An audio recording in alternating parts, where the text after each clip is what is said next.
NEET কাণ্ড ও শিক্ষামন্ত্রীর পদত্যাগের দাবিতে ভারতের দিল্লিতে শিক্ষার্থীদের আন্দোলন অব্যাহত রয়েছে।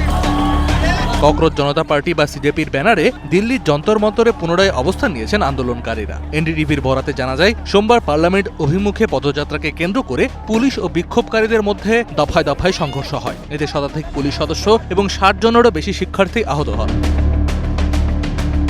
পরিস্থিতি সামাল দিতে পুলিশ কাঁদানে গ্যাস ও লাঠিচার্জ করে এবং বেশ কয়েকজনকে আটক করে। মঙ্গলবারও যন্তর মন্তর এলাকায় ব্যাপক পুলিশ ও রায়ট পুলিশ মোতায়েন রাখা হয়েছে। আন্দোলনের ধারাবাহিকতায় অনশনরত সমাজকর্মী সোনম ওয়াংচুককে হাসপাতালে ভর্তি করা হলেও তিনি হাসপাতাল থেকেই অনশন চালিয়ে যাওয়ার ঘোষণা দিয়েছেন।